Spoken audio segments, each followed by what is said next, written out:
After 7 years, my husband, the CEO, gave my promotion to his 23-year-old new girlfriend. Nothing personal, he said. The next day I withdrew all 14 of my family's accounts, 58% of their total revenue. When my husband called, begging for mercy, I simply responded, "I want you to hear this from me first," Daniel said, straightening his tie in our bedroom mirror. "The board approved Sierra Taylor for Chief Strategy Officer. She brings fresh perspective." He delivered this news while I stood in my bathrobe, having just returned from driving our daughter Emma to school. 7 years of building his company with my family's fortune, and he destroyed it all with the casual tone someone might use to mention a weather change. He actually had the audacity to add, "Nothing personal, Lydia. You understand, it's just business." I understood perfectly. That's why I smiled, nodded, and waited until his Tesla pulled out of our driveway before I began systematically destroying everything he'd built with my family's money. My hands remained perfectly steady as I walked to my home office. No tears. No screaming. Just the cold clarity that comes when a long-suspected truth finally reveals itself. I opened my laptop and pulled up the 14 separate investment portfolios my family maintained. Each one had been carefully structured over the years, funneling money into Meridian Holdings through different channels. Daniel knew we invested, of course. What he didn't know was that every independent institutional investor he bragged about to the press was actually just another tentacle of the Whitmore family fortune. The Singapore Growth Fund, the Eleanor Trust, Patriot Capital Ventures, Sterling Investment Group. All of them were ours, managed by me, funded by 3 generations of accumulated wealth. Together, they comprised 58% of Meridian's operating capital. I picked up my phone and scrolled to Caroline's number. Daniel's assistant had been leaving me breadcrumbs for months, though I'd chosen to ignore them. The mysterious charges on company cards. The late-night meetings that never appeared on official calendars. The consulting invoices for S. Taylor Associates that started 6 months ago. "Caroline," I said when she answered, "I need you to forward me every S. Taylor Associates invoice from the past year." There was a pause. "Mrs. Clark, I could lose my job." "You won't. I promise you that." 20 minutes later, my inbox filled with documents. $700,000 paid to Sierra Taylor's consulting firm over 6 months. For strategic advisory services. For market analysis. For business development initiatives.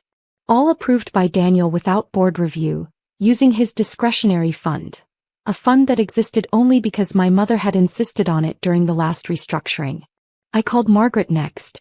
My sister answered on the first ring, probably expecting me to discuss Mother's birthday gala. "He gave my promotion to his mistress," I said without preamble. Margaret's silence lasted 3 seconds. Then, "I'm coming over. Don't do anything until I get there. I'm not going to cry if that's what you're worried about." "Lydia, I know you. You're not going to cry. You're going to do something far more devastating. Just wait for me." But I couldn't wait. I pulled up Meridian's financial statements, the real ones that only Daniel, the CFO, and I had access to. The company was leveraged to the hilt, floating on credit lines that were guaranteed by what they thought were diverse sources. In reality, every guarantee traced back to Whitmore money. We were the invisible foundation holding up Daniel's glass tower. Emma called from school during her lunch break. "Mom, I forgot my violin music. Can you bring it?" "Of course, sweetheart." Normal. I had to sound normal. "I'll be there in an hour." "Is everything okay? You sound weird." 12 years old and already too perceptive. "Everything's fine. Eat your lunch."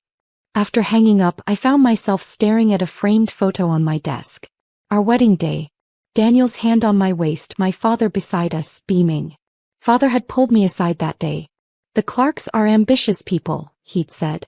"Make sure you protect yourself." I'd thought he was being old-fashioned. Now I understood he'd seen what I'd been blind to for 7 years. The doorbell rang. Margaret entered without waiting, her judge's robes replaced with casual clothes, her face set in determination. "Show me everything," she commanded. I turned my laptop screen toward her. She studied the portfolios, the invoices, the financial statements. Her expression darkened with each document. "By God, Lydia. He's built everything on your money." "Our family's money," I corrected. "No. Margaret's finger pointed at specific transactions. These signatures are yours. These investment decisions were yours. Mother gave you control of these accounts. You've been the architect all along. The word, architect, stuck in my mind. Daniel called himself the architect of Meridian's success in every interview. The visionary who'd built an empire from nothing. Meanwhile, I'd been the one restructuring debt, securing credit lines, ensuring liquidity during expansions. All invisible. All attributed to his genius. What did Mother say when you managed to secure the Singapore fund? Margaret asked. She said I was maintaining the family tradition admirably. Margaret laughed bitterly. The tradition of standing behind undeserving men. I thought about that tradition. My grandmother, who'd secretly managed my grandfather's investments while he took credit for their wealth. My mother, who'd built the family fortune while my father played golf and attended club meetings. Now me, funding Daniel's empire while he gave my promotion to a woman barely out of business school. Thomas called next. My brother's voice carried the weight of barely contained fury. Patricia just told me what happened. Please tell me you're finally going to end this. I'm reviewing options. Lydia, stop being diplomatic. He's been cheating on you for months. Everyone knows about Sierra Taylor. They've been seen at hotels, restaurants, even at that conference in Miami you couldn't attend because Emma had pneumonia. Miami. 3 months ago. Daniel had sent photos from the conference, alone in his hotel room, claiming exhaustion from presentations. Meanwhile, I'd been holding our daughter's hand in the hospital, managing conference calls between her breathing treatments. How long has everyone known? I asked quietly. Does it matter? What matters is what you do now. After Thomas hung up, I returned to the portfolios. Each account had withdrawal provisions. Clean, legal, immediate. My father had insisted on them, saying liquidity was freedom. I could pull everything out within 24 hours. The documentation was meticulous, the contracts ironclad. I picked up Emma's forgotten violin music and drove to her school. The normalcy of the building, the chatter of teenagers, the smell of cafeteria food, it all felt surreal. Emma met me at the office, accepting the sheet music with a quick hug. Thanks, Mom. Love you. Love you too. Driving home, I passed Meridian's headquarters. The gleaming tower Daniel loved to photograph for his social media. Built from nothing, his bio claimed. I thought about Sierra Taylor, probably sitting in the office that should have been mine, planning her future with my husband using my family's money. That evening I cooked dinner as usual. Salmon with asparagus. Emma's favorite. She chatted about school while I nodded, my mind calculating withdrawal sequences, timing, impact. Daniel texted that he'd be late. Another emergency meeting. I didn't bother responding. Later, alone in my study, I opened a new spreadsheet. 14 accounts. 58% of Meridian's capital. One by one, I began drafting withdrawal notices. Not to send yet. Just to have ready. Each one carefully worded, legally bulletproof, timed for maximum impact. The photo on my desk caught my attention again. Our wedding day. But this time I noticed something different. My father's expression wasn't just joy, it was concern. He'd known even then what I was only now accepting. Some partnerships were never equal. Some sacrifices were never appreciated. Some facades, no matter how perfect, were always destined to crack. The quarterly investor gala sparkled with the kind of artificial brilliance that made my teeth ache. Crystal chandeliers cast prismatic light across the ballroom of the Four Seasons, where Meridian Holdings was hosting 300 of its most valued stakeholders. I stood beside Daniel in my burgundy gown, the one he'd chosen because it photographed well, playing the role of supportive wife while he worked the room with practiced charm. Ladies and gentlemen, Daniel announced, tapping his champagne flute. Before we continue with tonight's festivities, I want to introduce someone who's been instrumental in our recent strategic initiatives. Please welcome our brilliant new consultant, Sierra Taylor. She emerged from the crowd like she'd been waiting for her cue. 23 years old, fresh MBA from Wharton, wearing a black cocktail dress that cost more than most people's monthly rent. Her confidence filled the space in a way that made other women step back instinctively. Thank you, Daniel, Sierra said, her voice carrying perfectly across the room. I'm thrilled to be working with such a visionary leader. She knew exactly how to hold the microphone, how to angle her body for the photographers, how to pause for effect. But what caught my attention was the smaller details. The way she automatically reached for Daniel's coffee cup to hold it while he adjusted his cufflinks. How she knew to order his drink with oat milk instead of regular cream when the waiter approached. These weren't things you learned in a professional capacity. When I extended my hand to greet her, she held it a beat too long, her green eyes studying me with the detached interest of someone examining a relic in a museum. "Mrs. Clark," she said. "Daniel speaks so highly of your support." "Support. Not partnership. Not contribution. Support." "Miss Taylor," I replied, matching her measured tone. "I look forward to learning more about your consulting work." Daniel interjected quickly, his hand finding the small of my back in a gesture that felt more like redirection than affection. "Sierra's been analyzing our market expansion opportunities. Revolutionary insights." Later, when I quietly asked Caroline about Sierra's hiring process, Daniel's assistant suddenly became fascinated with her phone screen. "I wouldn't know about that, Mrs. Clark. Mr. Clark handles consultant contracts directly." Caroline had worked for Daniel for 5 years. She'd never avoided my eyes before. The following week, I decided to organize Daniel's home office while he was at his quarterly Palm Beach conference. He'd been complaining about the clutter, and I thought I might find the promotion paperwork he'd promised to file. The Chief Strategy Officer position was supposed to be announced next month. I wanted to review the terms before the board meeting. I searched through every folder, every drawer, every filing cabinet. Nothing. No contracts, no board resolutions, no documentation of the promise he'd made 3 weeks ago. What I did find were receipts. Dinners at restaurants I'd never been to. Hotel charges in the city on nights he'd supposedly been working late at the office. A receipt for Cartier dated 2 months ago. A watch I'd never received. Emma wandered in while I was sitting at his desk, surrounded by papers that painted a picture I didn't want to see. "Mom, are you okay?" I forced myself to smile. "Just organizing Dad's mess." She perched on the arm of the leather chair. "Dad's new friend Sierra is pretty." My hands stilled on the papers. "When did you meet Sierra?" "Yesterday. Caroline drove me to Dad's office after dance class because my phone died and I couldn't call you. Sierra was there. They were looking at something on his computer." She had her hand on his shoulder. Emma paused, picking at a thread on her leotard. "She smells like Dad's new cologne." The cologne. I'd noticed it 3 months ago. Something expensive and unfamiliar that clung to his clothes. When I'd asked about it, he'd said the hotel in Singapore had provided it and he'd liked it enough to buy a bottle. But he'd been home from Singapore for 6 months. "Did Dad introduce you properly?" I asked, keeping my voice neutral. "Not really. He seemed surprised to see me. Sierra said she'd heard so much about me, but she called me Emily at first." That Saturday, the country club's annual charity auction provided the perfect stage for public humiliation. Thomas found me during the silent auction, his expression grim. Patricia stood beside him, her usual cheerful demeanor replaced with something that looked like pity.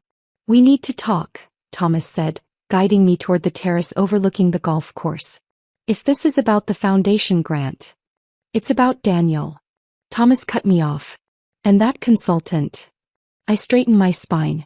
"Sierra Taylor is working on market expansion." Patricia touched my arm gently. "Lydia, everyone's talking about them. They're not even trying to hide it anymore." "I saw them at the St. Regis bar last Thursday," Thomas said. Her hand was on his thigh. "They were sharing a bottle of wine that costs more than most people's car payments." Thursday. Daniel had said he was at a client dinner in Connecticut.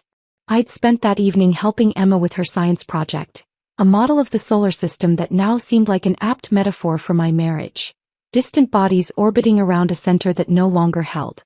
"You deserve better than this," Patricia said softly. The whispers followed me through the rest of the reception. Conversations stopped when I approached. Women who'd known me for years offered sympathetic smiles that felt like paper cuts. Men avoided eye contact as if infidelity might be contagious. That night I couldn't sleep. At 8:30 p.m., I told Daniel I was going to Margaret's to discuss Mother's birthday plans. Instead, I drove to Meridian Holdings. The building was mostly empty, just the cleaning crew and security guards who knew me well enough to wave me through without question. The executive floor was dark except for one corner office. Daniel's. As I approached, I heard Sierra's laugh, bright and carelessly young. Through the glass doors of the boardroom I could see them. Presentation slides glowed on the screen, but neither was looking at them. Sierra's hand rested on Daniel's shoulder. His fingers grazed her wrist as he pointed at something on the laptop. The casual intimacy of it, the comfortable body language of people who'd crossed professional boundaries long ago. I stood there for a full minute watching my husband with another woman, feeling something inside me crystallize into cold, hard certainty. Then I pushed open the door. Daniel's face went through a series of expressions like a slot machine trying to find the right combination. Surprise, guilt, then finally settling on defensive annoyance. "Lydia, what are you doing here? I could ask you the same thing." Sierra didn't even pretend to look uncomfortable. She removed her hand from Daniel's shoulder slowly, deliberately, like she was making a point. Her smile held a challenge. "We're preparing for Monday's board presentation," Daniel said. "It's not what it looks like." The oldest lie in the world, delivered with the confidence of a man who'd forgotten I wasn't stupid. Behind him, the presentation slide showed next quarter's projections. I'd created those projections 2 weeks ago. I turned and walked out of the boardroom without another word, leaving Daniel mid-sentence in his pathetic explanation. My heels clicked against the marble floor with metronomic precision as I made my way to the elevator, each step taking me further from the wreckage of my trust. Behind me, I heard Daniel call my name once, then silence. Sierra's voice drifted after me, something about quarterly projections as if nothing had happened. The next morning, I stood outside the frosted glass doors of Meridian's main conference room, my hand frozen on the handle. Through the distorted glass, I could hear Daniel's voice carrying over the board members' morning chatter. "Before we begin today's agenda, I have an announcement. The Chief Strategy Officer position goes to Sierra Taylor, whose fresh perspective will revolutionize Meridian's trajectory." The words hit me with the force of a physical blow. Not because I was surprised, after last night I knew this was coming, but because of how easily he said it. 7 years of my work, my strategic planning, my family's money building this company, dismissed in a single sentence. Applause erupted from inside the room. Through the frosted glass, I could see shadows standing, hands coming together in celebration of my replacement. I stood there for a full minute, my wedding ring catching the morning light, suddenly feeling like a shackle I'd locked around my own finger. When the doors opened and Daniel emerged with the board members, he saw me standing there. His step faltered for just a moment before he recovered, approaching me with the cautious gait of someone approaching a wild animal. "Lydia, I was going to tell you." "When?" My voice came out steadier than I expected. "Look, it's nothing personal." He actually said those words, standing there in his $10,000 suit that my trust fund had paid for. "Sierra brings a different energy. She's more aligned with our future vision." Our future vision. As if I hadn't been the one creating those visions, drafting those strategies, securing the funding to make them real. I bit down hard on my tongue, tasting copper, using the pain to keep myself from screaming in the middle of his precious headquarters. Richard Brennan, the CFO, passed by us, and I caught the flash of pity in his eyes before he looked away. They all knew. Every one of them had sat in that room and applauded my replacement while knowing exactly whose money kept their paychecks coming. I left without another word, my legs somehow carrying me to the parking garage, then to my car, then onto the highway. My hands shook as I drove, and I found myself pulling into Margaret's driveway without consciously deciding to go there. My sister took one look at my face and pulled me inside. The story poured out of me in broken sentences while she poured wine with a generous hand. "That bastard," Margaret said, pacing her kitchen with volcanic energy. "That ungrateful, philandering piece of..." She unleashed a string of expletives that would have made our mother faint. "I'll pull every cent our family has invested. Every single penny. Let's see how his little girlfriend handles a company with no funding." She was already reaching for her phone when I stopped her. "We need to call Mother first." Margaret paused, her finger hovering over the screen. We both knew what that meant. Eleanor Whitmore didn't do emotional reactions.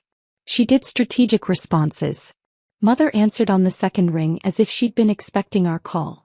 Margaret put her on speaker and I told the story again, more coherently this time. The silence that followed felt like judgment. "I see," Mother finally said, her tone arctic. "And you're just learning about this relationship now?" "There were signs," I admitted. "I chose not to see them." "Yes," she said simply. "You did." Her disappointment cut deeper than Daniel's betrayal. She had warned me in her way. All those careful questions about whether Daniel was treating me well. The observations about how tired I looked. She had seen what I had refused to acknowledge, and now I had proved myself a failure in the one arena Whitmore women were supposed to excel, protecting our assets. A Whitmore woman doesn't crumble, dear, she continued, her voice carrying the weight of generations. We strategize. Come to the estate tomorrow morning. Bring Margaret. And bring every financial document you have regarding Meridian Holdings. 2 days later, I stood in my own backyard, watching Emma's 13th birthday party slowly deflate like a punctured balloon. Daniel was an hour late. The ice cream cake was melting. Emma kept checking the driveway, her disappointment visible in the slump of her shoulders. When his Tesla finally pulled in, my stomach dropped. Sierra Taylor stepped out of the passenger side. Sorry we're late, Daniel announced as if the we was perfectly normal. Sierra and I had an urgent business matter to discuss. The backyard went silent. 12-year-olds stared at the woman young enough to be their older sister. Parents exchanged glances. Emma's face crumpled, then smoothed into a mask I recognized, the same one I wore when pretending everything was fine. My mother-in-law Dorothy, who had spent 7 years making subtle digs about my family's new money, actually walked over and put her arm around my shoulders. Shameful, she murmured loud enough for others to hear. Sierra approached Emma with a wrapped gift, her smile bright and false. Happy birthday. Your dad told me so much about you. The gift was Chanel No. 5, a perfume so obviously inappropriate for a 13-year-old that even Daniel should have noticed. But he was busy with his phone, taking photos of the party, his fingers already moving to post them on Instagram. I watched him type #FamilyFirst and wanted to throw his phone into the pool. Emma accepted the gift with polite confusion, looking between Sierra and me. Her friends whispered behind their hands. One parent gathered their child and left early, citing a forgotten appointment. Daniel remained oblivious, chatting with Sierra about market projections while standing next to the birthday cake. She laughed at something he said, her hand briefly touching his arm, and I saw Emma notice. My daughter's eyes met mine across the yard, and in them I saw understanding dawning. 3 days later, Caroline caught me in the Meridian parking garage. Daniel's assistant looked around nervously before approaching, a manila folder clutched against her chest. Mrs. Clark, I'm resigning tomorrow, she said without preamble. I can't watch this anymore. She thrust the folder into my hands. Inside were receipts, printouts, emails. A paper trail of betrayal dating back 6 months. Jewelry charges from Tiffany that I'd never received. Hotel bills for nights Daniel claimed to be at conferences. Email threads between him and Sierra with timestamps from when he was supposedly in meetings. There's more, Caroline said, her voice dropping. You funded everything. Every major deal, every expansion, every acquisition. It all came from your family's accounts. The board knows it. Daniel knows it. She paused, seeming to gather courage for the final blow. They laugh about it, Mrs. Clark. In the executive meetings. They call you the silent partner, and make jokes about how you don't even know what you're funding. Her eyes filled with tears. You deserved to know. Caroline's folder sat on my desk like evidence at a crime scene. I waited until Daniel's breathing deepened into his familiar snore before slipping out of bed. The house felt different in darkness, every shadow holding secrets I'd been too trusting to see. I closed the study door behind me with practiced silence and opened my laptop. The screen's glow illuminated Caroline's collection alongside my own financial records. I started with the family accounts, pulling up dashboards I'd managed for 7 years. Whitmore Trust, Eleanor Holdings, Patriot Capital, Sterling Investments. Each one appeared separate on paper, independent entities investing in a promising company. The truth was far simpler and more damaging. They were all ours, tentacles of the same family fortune.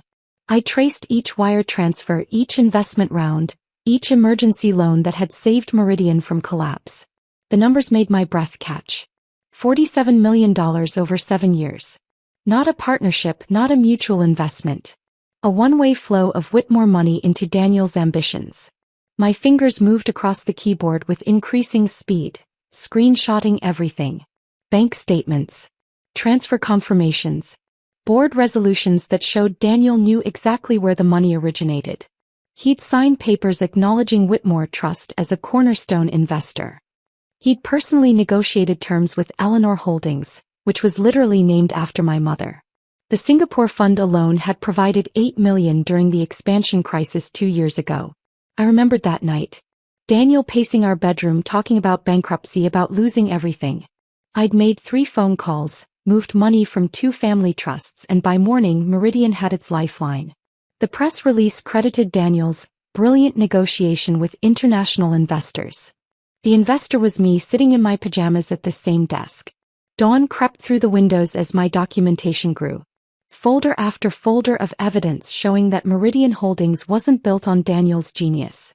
It was built on 3 generations of Whitmore wealth, managed by me, credited to him. My coffee had long gone cold, but I barely noticed. For the first time in months, possibly years, I felt completely clear. Thomas called at 7 in the morning. "Can you meet me downtown?" "Not at the family firm. Somewhere discreet." An hour later, I sat across from him in a conference room at Brenner & Associates, a law firm that specialized in corporate litigation. Thomas had already been busy.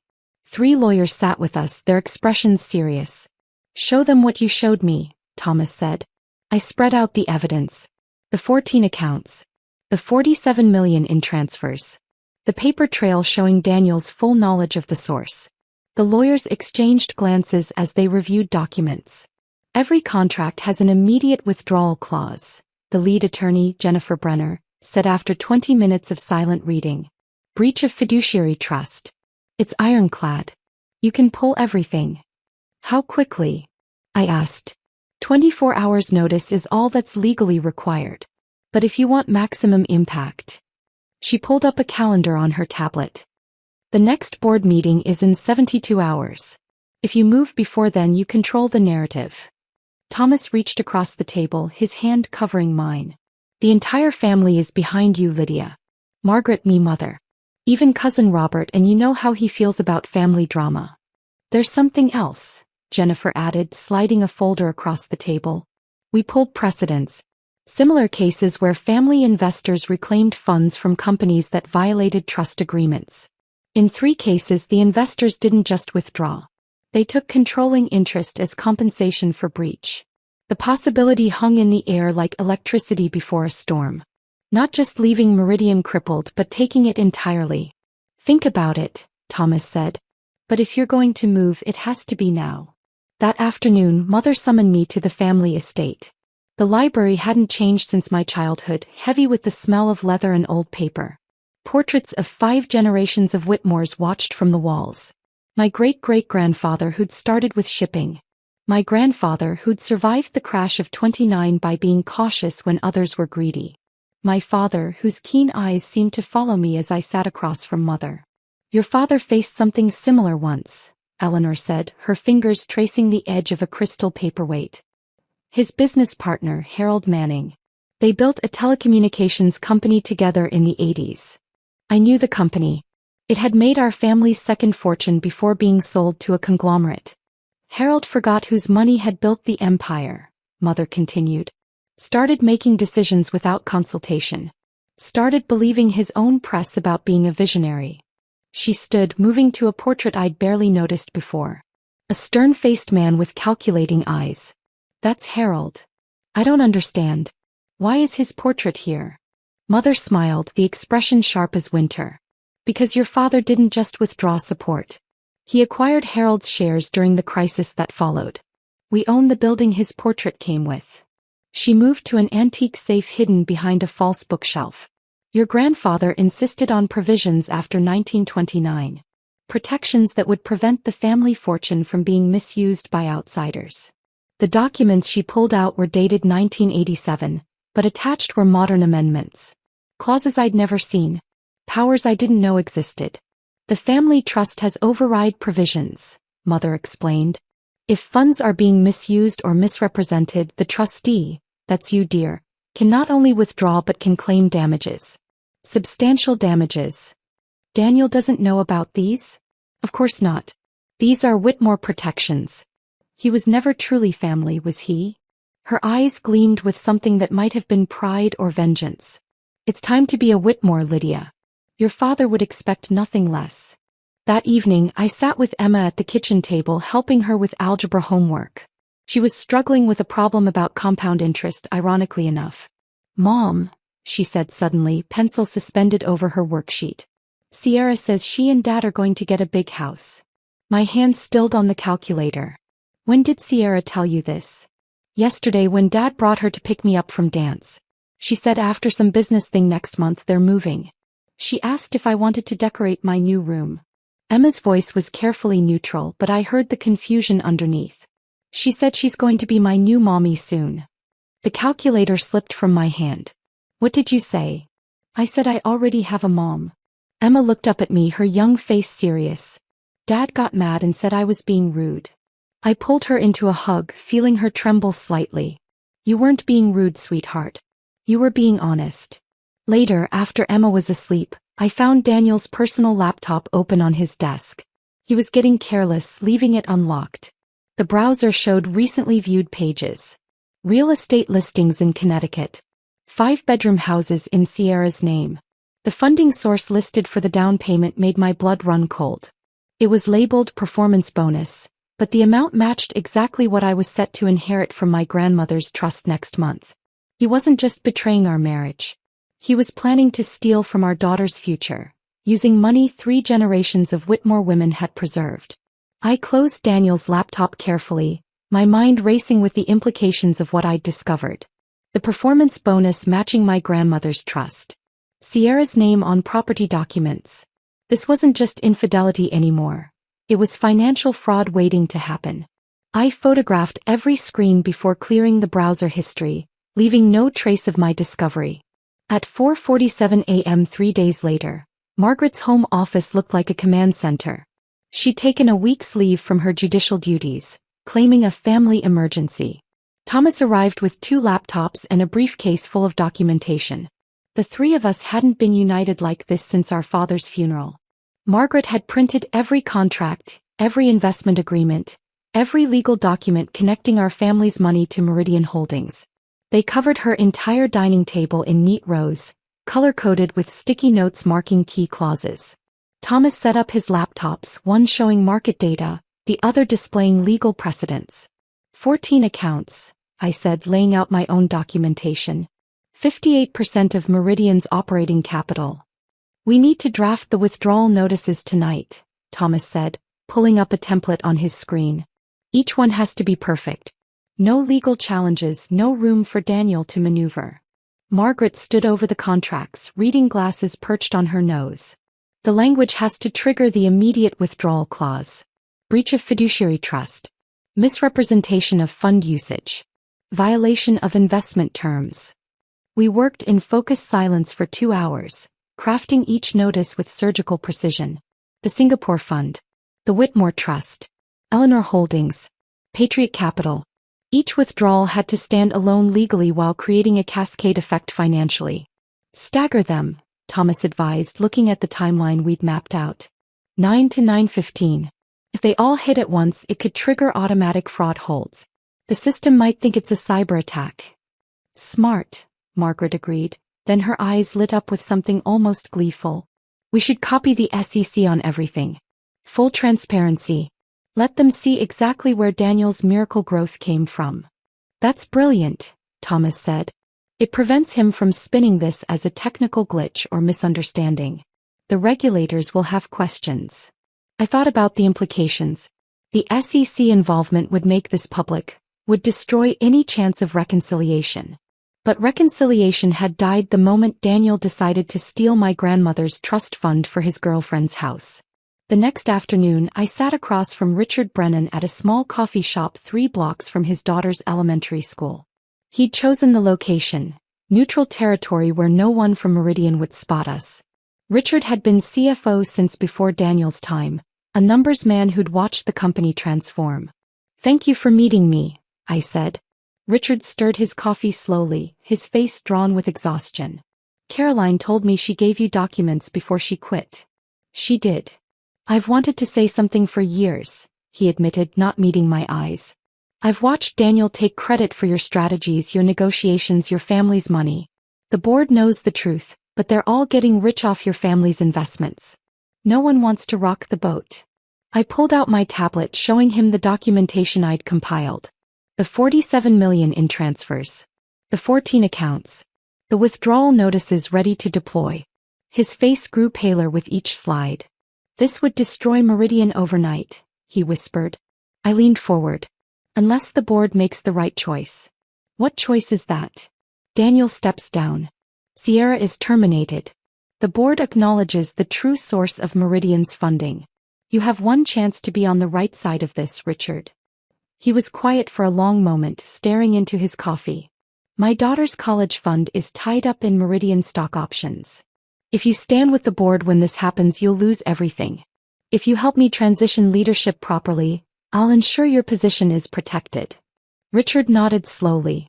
The board meeting is tomorrow at 9. Daniel's planning to formally announce Sierra's promotion then. I know. I won't be there. He looked confused, but I didn't elaborate. Let him wonder. That evening, I attended Meridian's company softball game at the local park. The perfect corporate wife won last time. I'd baked cookies from scratch.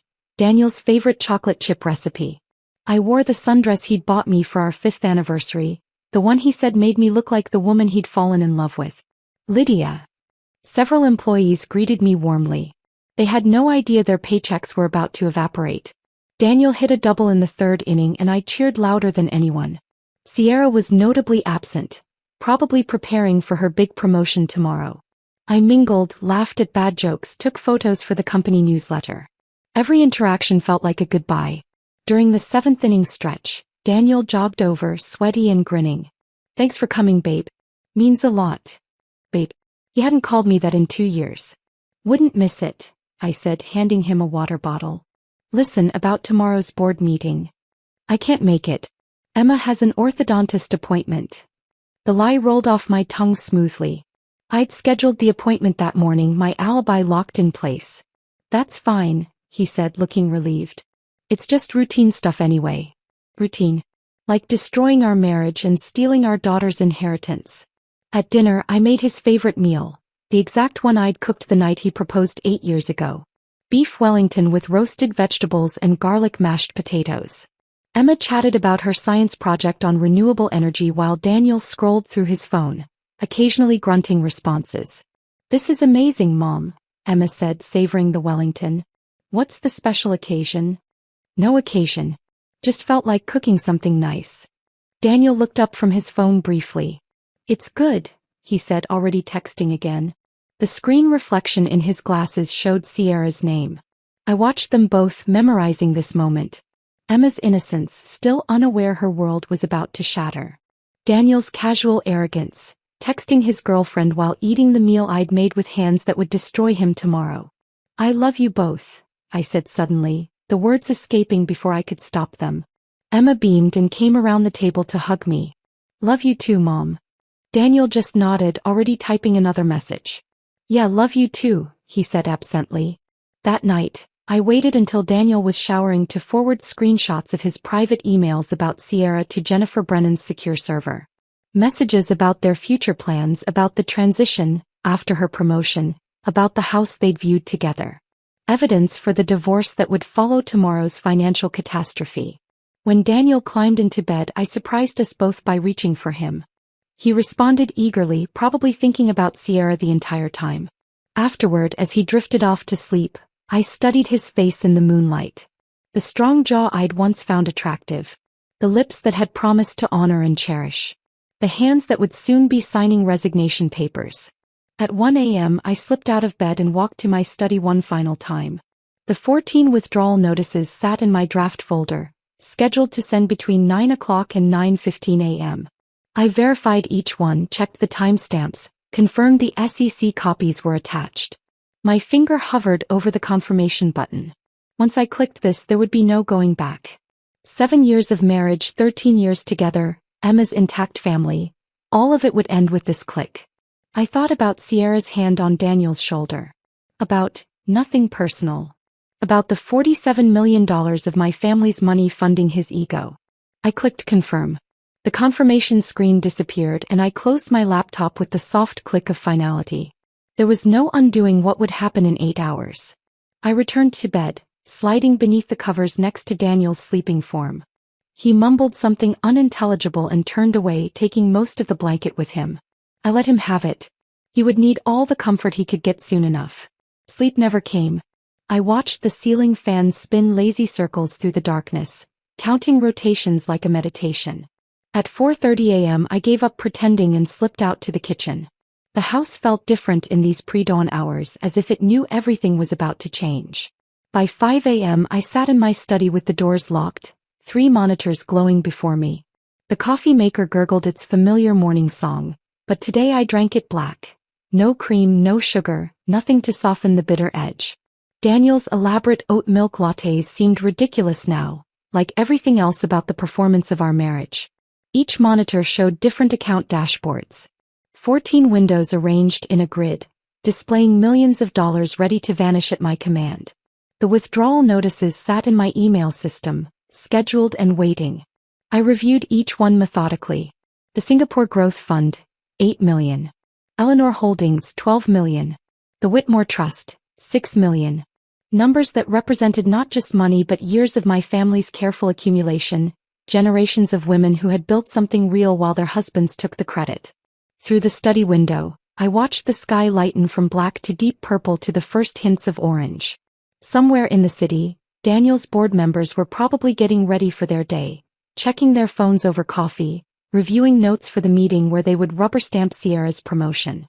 Richard Brennan would be among them, knowing what was coming but bound by his own interests to stay silent until the moment arrived. At 7 a.m. Daniel's alarm went off. I heard him moving around upstairs, the shower running, his electric toothbrush humming. The familiar sounds of a morning routine that would never be routine again. He came downstairs whistling, actually whistling while adjusting his tie. "You're up early," he said, poking his head into my study. "Couldn't sleep," I replied truthfully. "Big day today."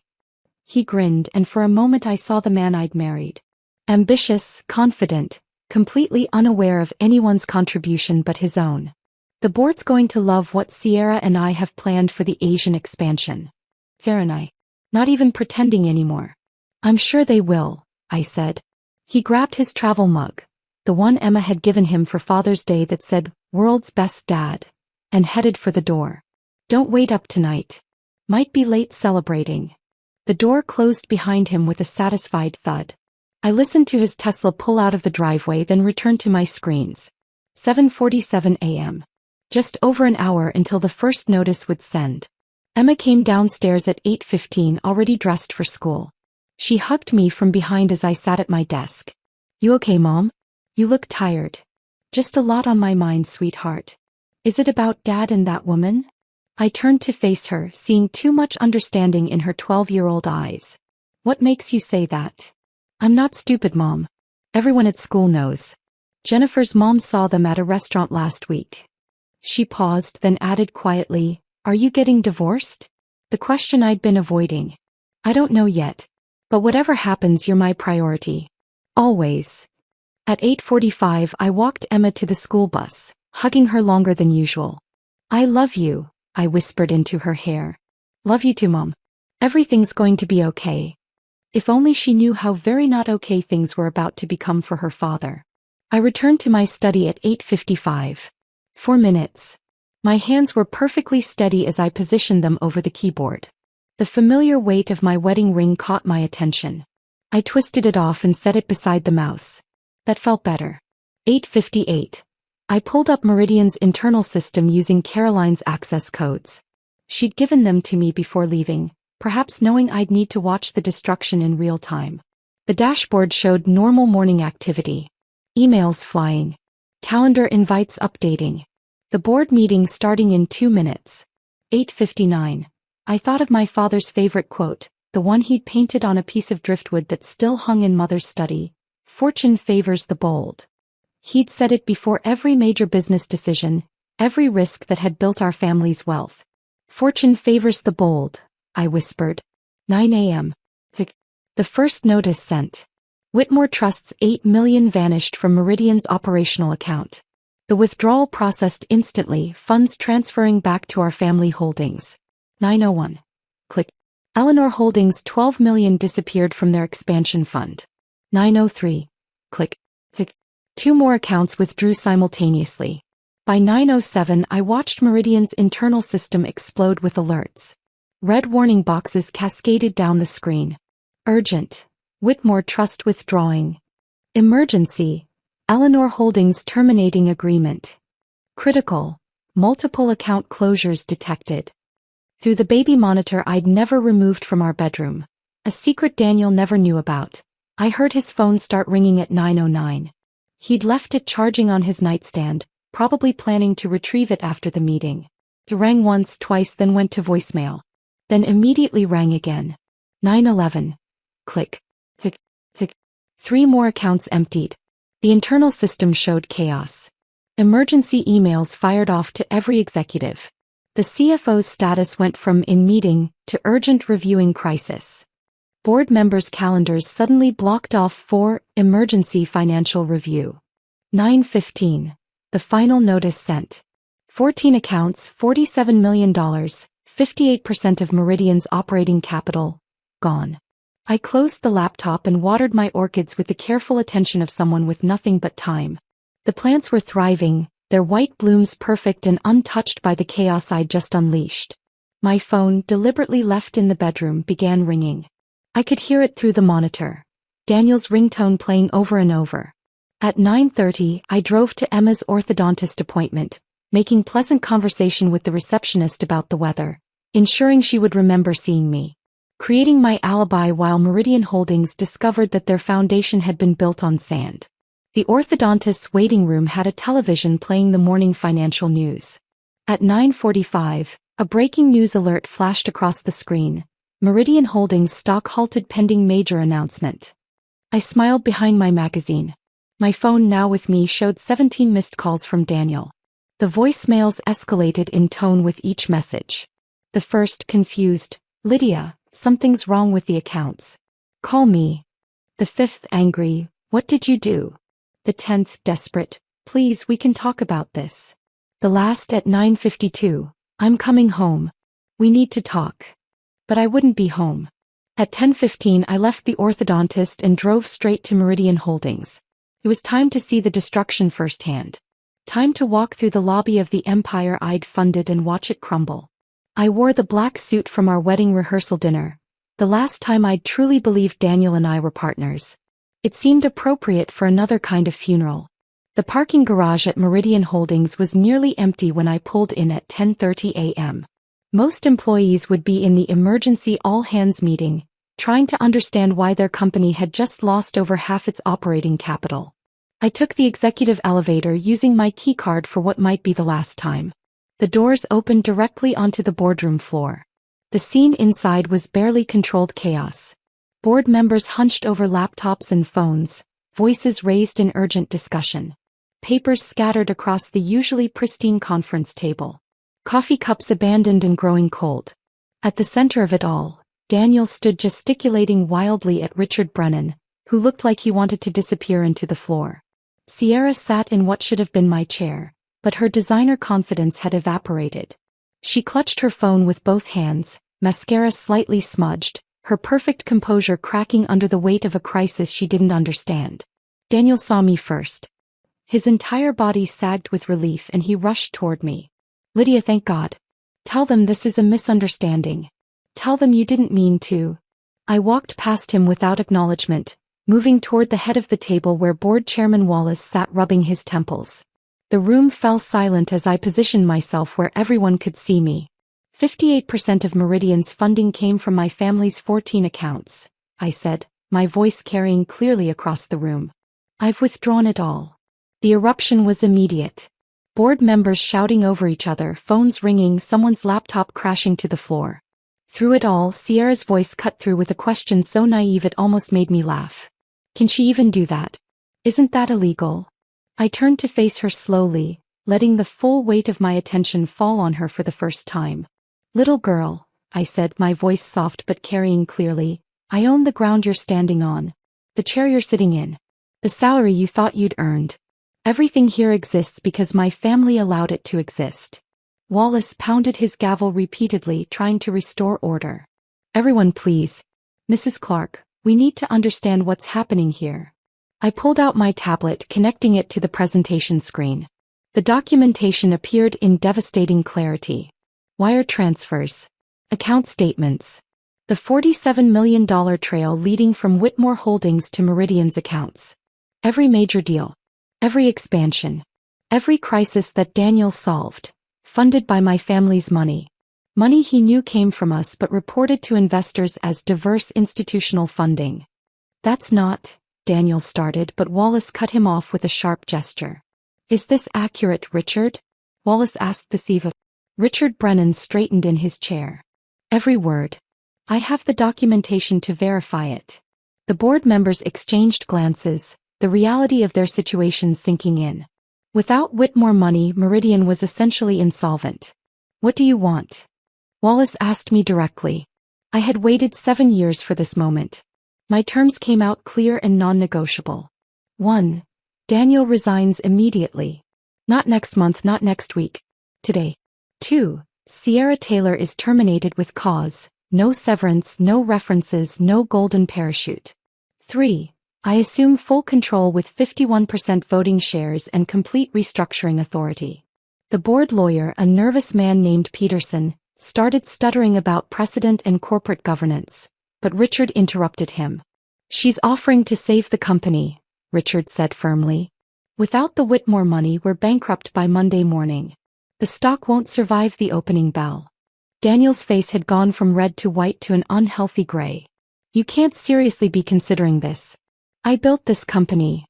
Wallace, who I knew played golf with my mother every Sunday at the country club, finally showed his cards. Mr. Clark, he said, his tone formal and final, you've lost the board's confidence. These are reasonable terms given the circumstances. Sierra stood abruptly, grabbing her bag. This is insane. I'm leaving. Stay, I commanded, and something in my voice made her freeze. Stay and watch what happens when you try to steal from a Whitmore woman. Consider it a free education in consequences. She sank back into the chair, her face flushed with humiliation. The board voted within 10 minutes. Unanimous approval of all 3 terms. Daniel would resign. Sierra would be terminated. I would assume control. That evening, Daniel found his way home at 10 p.m., looking like he'd aged 10 years in 12 hours. I was in his study, my study now, reviewing Meridian's restructuring plans that I'd been secretly developing for months. He stood in the doorway, swaying slightly. Not drunk, just destroyed. Lydia, please. His voice cracked on my name. 7 years. 7 years has to mean something. Then, in a move I didn't expect, he dropped to his knees beside my chair, grabbing my hands before I could pull away. I made a mistake, he said, tears actually forming in his eyes. Sierra means nothing. He was just, you're my wife. Emma's mother. The woman I married. I pulled my hands free and turned my laptop screen toward him. The property listings in Sierra's name filled the screen. The house in Connecticut funded by his performance bonus. You were planning to leave anyway, I said. I just accelerated your timeline. His tears dried instantly, replaced by desperate calculation. I'll give you everything. The house. Full custody of Emma. My entire stake in Meridian. I'll resign quietly, disappear, never contact you again. For a moment I considered it. A clean break. No public humiliation. But then I remembered the board meeting where he'd announced Sierra's promotion. Nothing personal. You'll resign publicly, I said. Tomorrow morning. 9 a.m. A press conference where you take full responsibility for the financial mismanagement. You'll praise my leadership and recommend me as your successor. That will destroy my reputation. Yes, I agreed. It will. At 11 p.m., Wallace convened an emergency shareholder video conference. Investors from New York, London, Tokyo, all demanding explanations for the day's chaos and the stock halt. Daniel sat beside me but couldn't form coherent sentences. His mouth opened and closed like a fish gasping for air. I took over smoothly. Meridian Holdings has been built on a foundation of Whitmore family capital, disguised as diverse investments. Due to executive malfeasance and breach of fiduciary duty, these funds were withdrawn today. The lead investor from New York, a sharp-faced woman named Chin, leaned forward. And the path forward? I'm prepared to reinvest the full amount under new leadership structure. What leadership? Chin asked. I smiled. Me, of course. The vote was swift and unanimous.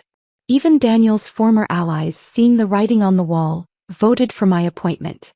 At 11:47 p.m., Daniel signed the resignation papers, his hand shaking so violently that his signature was barely legible. The next morning brought Sierra's final humiliation.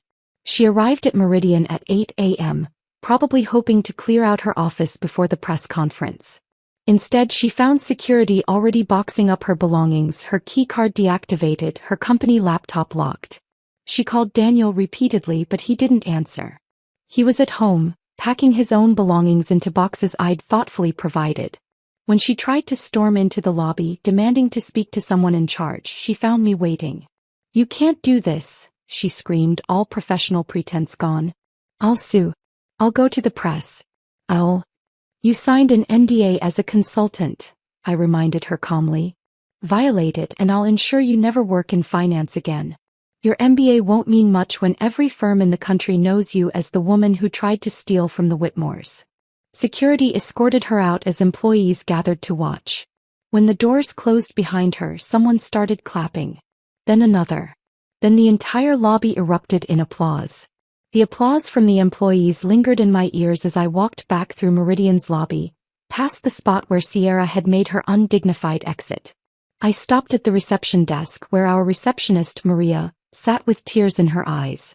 "Mrs. Clark, I mean Ms. Whitmore," she corrected herself, using my maiden name that I'd officially reclaimed that morning. "Thank you. That woman treated us all like servants. Mr. Clark never saw it, but we did." 3 months had passed since that day, and now I stood at the head of Meridian's boardroom for our quarterly review. The same room where Daniel had announced Sierra's promotion felt different now. Natural light streamed through windows I'd had uncovered. Daniel had preferred dramatic shadows. The conference table had been replaced with a modern one that seated everyone as equals, not the hierarchical setup Daniel had insisted upon. Richard Brennan stood at the presentation screen, his confidence restored now that he could present real numbers instead of Daniel's creative interpretations. The quarterly report showed our first genuinely profitable quarter in 2 years. No creative accounting, no hidden debts, no mysterious consulting fees draining our resources. "Revenue is up 12%, Richard reported. Operating costs down 18% after eliminating redundant positions and suspicious consulting contracts. We've restored full transparency with all investors." My mother sat in the observer's chair, her presence both a comfort and a reminder of the legacy I now carried. She'd started attending board meetings after the restructuring, her experience invaluable in navigating the transition. When Richard finished, she leaned toward me. "Your father would be impressed," she whispered, her hand briefly covering mine. "You didn't just save the company. You made it legitimate." The meeting concluded with unanimous approval of the quarterly results. As board members filed out, Wallace stopped beside me. "The Journal wants to do a feature," he said, "about the transformation. They're calling it the Whitmore Restoration." That afternoon, I found a manila envelope on my desk with familiar handwriting. Daniel's monthly letter. I'd been receiving them since he'd moved into his downtown studio apartment, each one a testament to his unraveling. The first letter had been defiant, insisting I would regret the divorce, that no court would side with me. The second angry, calling me vindictive and cruel. The third attempted negotiation. If I dropped the fraud investigation, he'd give up all claims to Emma. The fourth was pure depression, written on motel stationery after Sierra had left him for a cryptocurrency entrepreneur she'd met in Los Angeles. This latest one was different. Shorter. The handwriting steadier. "Lydia, you were always the strong one. I see that now. I was just too arrogant to notice I was standing in your shadow, not casting my own. Daniel." I filed it with the others in the box marked evidence, feeling neither satisfaction nor sympathy. The opposite of love wasn't hate, it was indifference. And I had become beautifully indifferent to Daniel Clark. That evening, Emma and I sat at our kitchen table, the same one where Daniel had ignored us for his phone just months ago. She was working on an essay about women in business, and she'd chosen to write about me. "Mom," she said, looking up from her laptop, "why did Dad choose someone else over us?" The question I'd been dreading and expecting in equal measure. I set down my coffee and considered my words carefully. Sometimes people get so caught up in what they think they want that they forget what they actually have, I said. Your father forgot that real partnership isn't about who gets credit. It's about building something together. Margaret, who'd come for Sunday dinner and stayed to help Emma with her essay, added her own wisdom. Your mother didn't just take back money, Emma, she said, her judge's voice carrying weight even at our kitchen table. She took back her life. She took back her story. That's the real power. Emma nodded solemnly, then her face brightened with the resilience of youth. Can we get a dog now? She asked. Dad was always allergic, but now. Margaret and I burst into laughter, real, genuine laughter that filled our house for the first time in years. It wasn't cruel laughter at Daniel's expense, just the pure joy of realizing how many small freedoms had been returned to us. Yes, I said. We can get a dog. Later that week, Emma and I visited the animal shelter and came home with a golden retriever named Fortune, after my father's favorite saying. Fortune took to the house immediately, claiming Daniel's former study as her favorite napping spot. It felt like poetic justice. The divorce finalized quietly. Daniel didn't contest it. He couldn't afford to once the forensic accountants finished their review. He'd been siphoning funds for years, small amounts he thought wouldn't be noticed. Nothing criminal, but enough to forfeit any claim to alimony or shared assets. He kept his car and his clothes. I kept everything else. His LinkedIn profile now read, "Seeking new opportunities," a euphemism for unemployable in any major firm. Word had spread through the industry about how Meridian had really been built. No one wanted to hire a man who'd stolen credit from his wife for 7 years. Sierra's story took a different turn. Her Instagram showed her reinventing herself as a lifestyle influencer in Los Angeles, posting motivational quotes about resilience and starting over. The irony wasn't lost on me. She was teaching lessons she'd learned the hard way about trying to build a life on someone else's foundation. In my CO office, I kept exactly 2 photographs on my desk. The first showed 3 generations of Whitmore women, my grandmother, my mother, and me, taken at the family estate the day after the board approved my leadership. We stood in the library where Mother had shown me those documents. 3 women who understood that real power wasn't given but taken. The second photograph was actually a framed document, the offer letter Daniel had signed giving Sierra my position. Below it, I'd written in my own hand, "Never confuse access to power with actually possessing it." Every morning, I looked at both reminders of the journey from invisible benefactor to visible leader. Some days, young employees would ask about them during meetings. I would tell them the story not as gossip but as a lesson. About knowing your worth. About documenting your contributions. About never letting anyone else narrate your story. Meridian's stock had doubled under my leadership. We'd expanded into 3 new markets, hired 40 new employees based solely on merit, and established a mentorship program for young women in finance. The Wall Street Journal had featured us as a comeback story of the year, though I preferred to think of it as a beginning, not a comeback. As I sat in my office one evening watching the sunset paint the city gold, Emma texted me a photo. She'd won first place in the science fair with her renewable energy project, the one Daniel had ignored over dinner months ago. Her smile radiated pride, and beside her, Margaret held Fortune's leash, our dog wearing a ridiculous congratulations bandana. This was success. Not the hollow victories Daniel had chased, built on other people's efforts. This was real, earned, and entirely ours. The Whitmore fortune wasn't just preserved. It was finally in the hands of someone who understood its true value. The money had never been about luxury or status. It was about independence, about the power to choose your own path. I'd spent 7 years as Daniel's silent partner, invisible benefactor, the woman behind the man. Now I was simply Lydia Whitmore, so mother and architect of my own destiny. If this story of calculated revenge resonated with you, please hit that like button right now. My most satisfying moment was watching Daniel realize those 14 institutional investors were all my family's accounts. What was your favorite moment of justice? Share it in the comments below. Don't miss more stories of women reclaiming their power. Subscribe and hit that notification bell so you never miss another story of triumph over betrayal.